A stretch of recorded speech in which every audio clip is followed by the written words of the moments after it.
Good morning, students, and welcome to the new topic, that is the Asturias, sea star or starfish. ये Asturias या सागर तारा या सितारा मछली echinodermata के phylum echinodermata के सदस्य है। अब एकाइनोडर्म जंतु या प्राणी जो हैं ऑलरेडी मराइन फॉर्म्स होते हैं और ये अत्यंत सुंदर ब्यूटीफुल ऑर्गेनिजम्स होते हैं और सागर तारे जैसे रूप समुद्री जगत के प्रतीक बन गए हैं। ये आप लोग समुद्र तट पर जब भी जाओगे मनोरंजन हेतु या भ्रमण करने वाले जो व्यक्ति होते हैं जिन व्यक्तियों को ये brittle stars, sea urchin, sand dollars या सी कुकुम्बर या सी लिलियाँ बहुत ही आकर्षित करते हैं और बहुत ही सुंदर एनिमल्स होते हैं ये। और कहते हैं ये प्राणी सागर प्राणी सी फौना का मुख्य भाग होते हैं, यानी प्राणी सागर प्राणी जगत के मुख्य भाग होते हैं। अब एकाइनोडर्मेटा के जो सर्वप्रथम जैकब क्लीन्स 1734 ने एकाइनोइड प्राणियों के लिए ये नाम रखा था, एकाइनोडर्मेटा शब्द।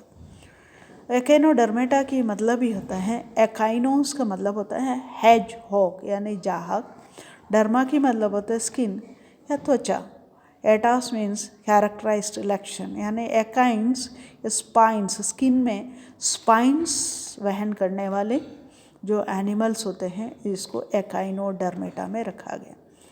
इनमें ये मरीन फॉर्म्स होते हैं, इन्वर्टिब्रेट जंतु होते हैं, ओके।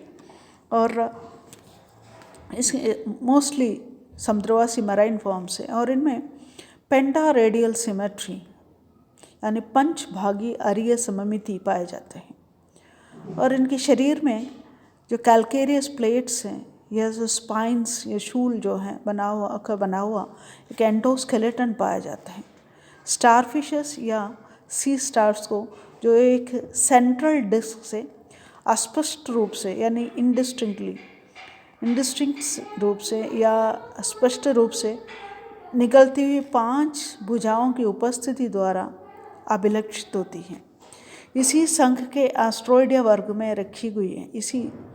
ये सी स्टार्स को एस्ट्रॉयडिया जो वर्ग या क्लास है उसमें रखी गई है और इनके वास्तविक जो रूप से ये मछली नहीं होते हैं, सी स्टार या स्टारफिश कहते हैं, बट वास्तविक रूप से ये मछली नहीं होते, फिश नहीं होते हैं, ओके। तो इन्हें सितारा मछली ना कहकर सागर तारा भी नाम देना अधिक उचित होता है, लेकिन समझाने के लिए हम उसको सितारा मछली या स्टारफिश भी कहते हैं ना। ऑस्ट्रियास का जो स्पीशीज़ यहाँ जो हम पढ़ने जा रहे हैं वो है ऑस्ट्रियस और रूबेंस, यानी उसका जीनस नेम है ऑस्ट्रियस और स्पीशीज़ नेम जो है रूबेंस होते हैं, ओके। सिस्टमैटिक पोजीशन देखा जाए तो ये ऑस्ट्रियस रूबेंस की जो सिस्टमैटिक पोजीशन है, वर्गीकृत स्थान जो है वो है कि फाइलम एकाइनोडर्मेटा, सब फाइलम एलिथ्रोसोवा, क्लास एस्ट्रोइडिया, सब क्लास यू एस्ट्रोइडिया, ऑर्डर फोर्सिपुलेटा, जीनस एस्ट्रियास और स्पीशीज़ रूबेंस, ओके।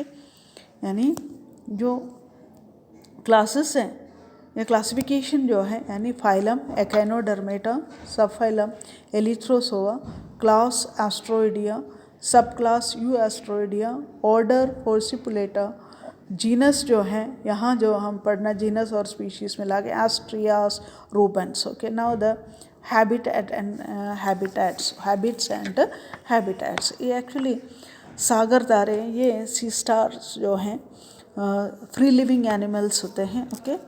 ये जो रेतीली या मिट्टीदार जो तली हैं उनमें जैसे यानी सैंडी और मडी बॉटम्स जो हैं उनमें रहते हैं, या they can call from one place to another, यानी जो हैं सागरों में जो है ये कठोर आधार तल पर अपने विशिष्ट प्रकार की जो पोडिया पादाब जो होते हैं, पोडिया या नालपादों द्वारा धीरे धीरे गति करते हुए आधार तल से चिपक जाते हैं रहते हैं।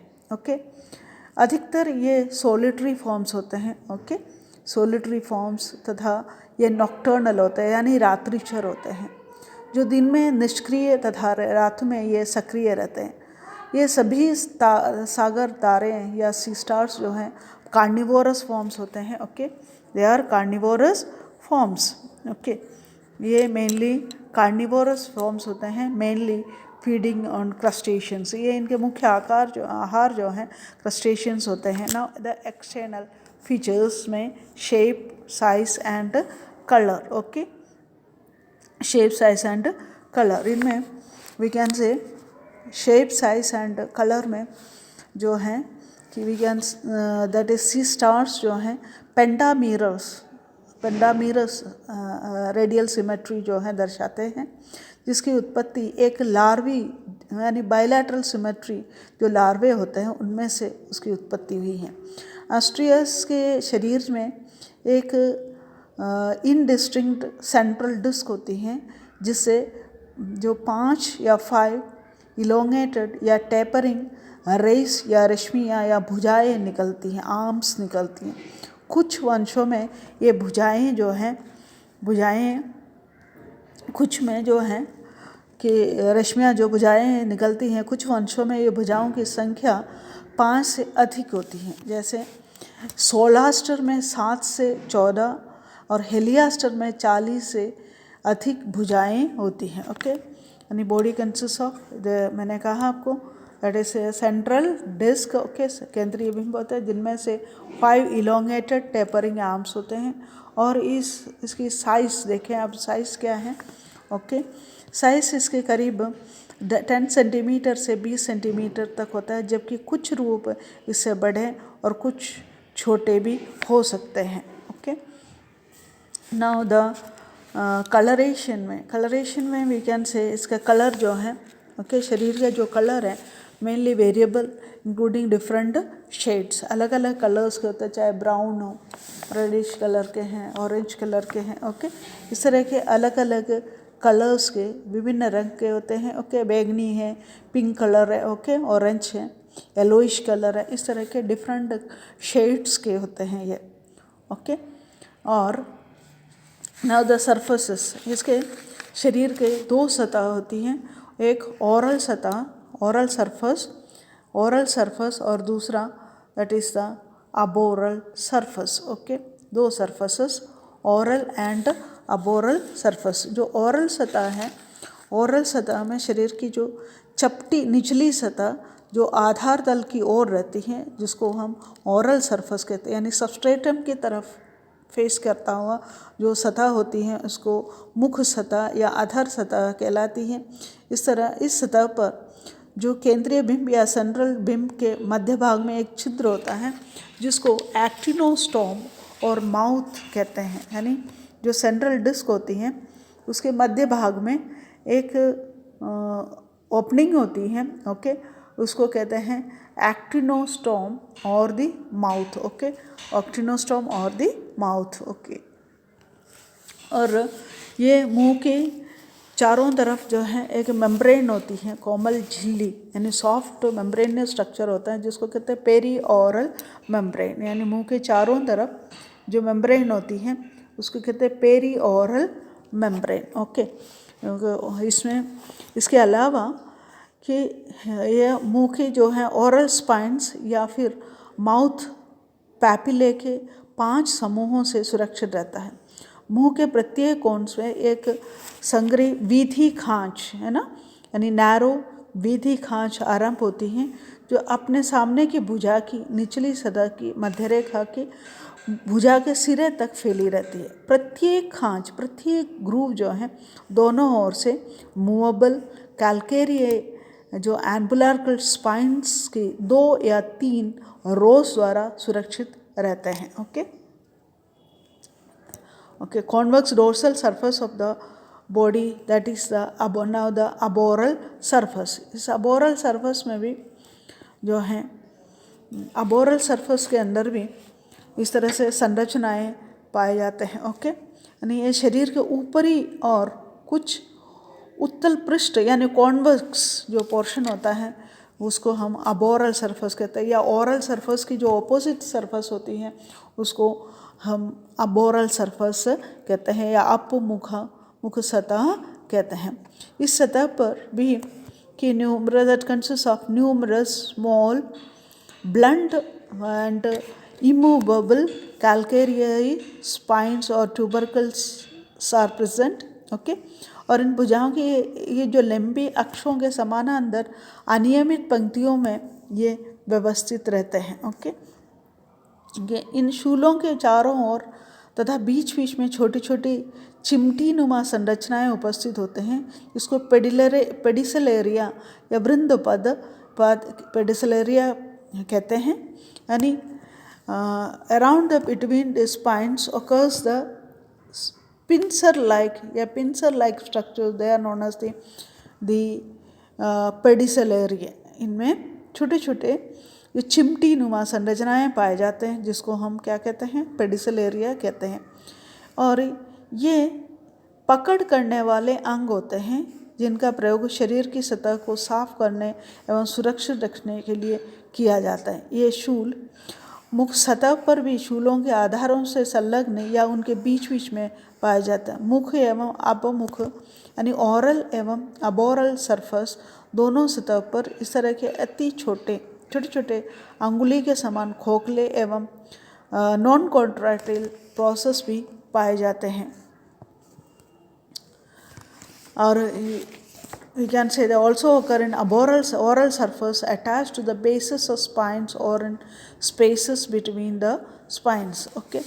इसके अलावा जो डर्मल स्पाइंस होते हैं जिन्हें चर्मीय क्लोम या डर्मल क्लोम या पैपुले भी कहते हैं, और ये छोटे छोटे डर्मल पोर्स द्वारा ऊपर उभरे रहते हैं। और इसका फंक्शन डर्मल ब्रैंकिया या गिल्स का फंक्शन जो है और ये रेस्पिरेशन और एक्सक्रीशन के लिए मदद करते हैं, ओके। अब जो है ये इसके द्वारा डायग्राम द्वारा आपको बताते हैं। दिस इज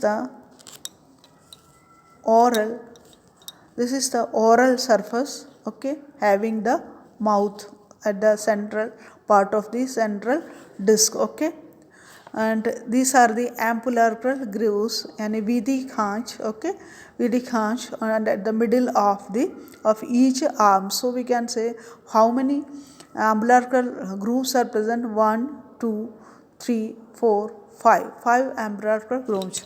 और ये ambulacral या vidhi khanch की साइडों की ओर जो पाए जाते छोटे छोटे संरचनाएं होती हैं, they are known as the podia और द ट्यूब फीट, ओके, जो वाटर वास्कुलर सिस्टम या जल संवहनी तंत्र के 8वां भाग अंतिम भाग होता है, okay. And these are the arms, okay, 2 feet ये और 2 फीट इसमें उपस्थित होते हैं, ओके।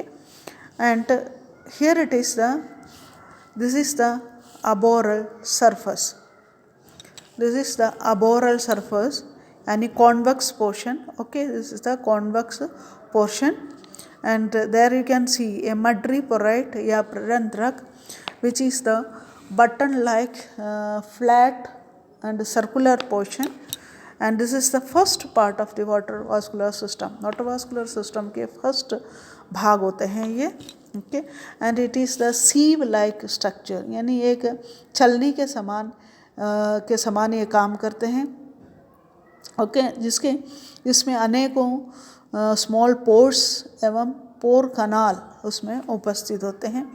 और जहाँ पर ये मड्रीपोरेट उपस्थित होते हैं जिन 2 आर्म्स के बीच में उपस्थित होते हैं, ओके, इसको कहते हैं 2 आर्म्स, उन दोनों को कहते हैं बाइवियम, और उसका रिमेनिंग 3 जो आर्म्स होते हैं उसको कहते हैं trivium, okay. And you can see the anus also here, understand, and then the next here it is the pedicellarium. This is the pedicellarium in between the spines, okay, these are the spines. In spines के base पर अनेकों forceps shaped structures पाए जाते हैं, इसको pedicellarium कहते हैं। और which ये क्लीन करते हैं, शरीर को साफ रखने के लिए, क्लीन करने के लिए एवं प्रोटेक्शन या सुरक्षा भी प्रदान करते हैं। और डर्मल ब्रैंकिए और the papulae which serve as the respiratory as well as excretory organ which meant for the respiration or the excretion। Okay, dermal tubercle और डर्मल स्पाइन्स भी प्रोटेक्शन के लिए हेल्प करते हैं। और ये पेडिसलेरिया का ये है सिसस लाइक, और यानी ये एक तो सिसर के समान कैंची नुमा और दूसरा है द फोर्सप्स लाइक है। तो सिसर लाइक एंड फोर्सप्स लाइक। तो इसमें इसके डिटेल स्ट्रक्चर जो है आपको बाद में बताएंगे। Okay, and this is the last slide. Okay, water vascular system के बारे में भी आपको नेक्स्ट स्लाइड या नेक्स्ट वीडियो में समझाएंगे। Thank you.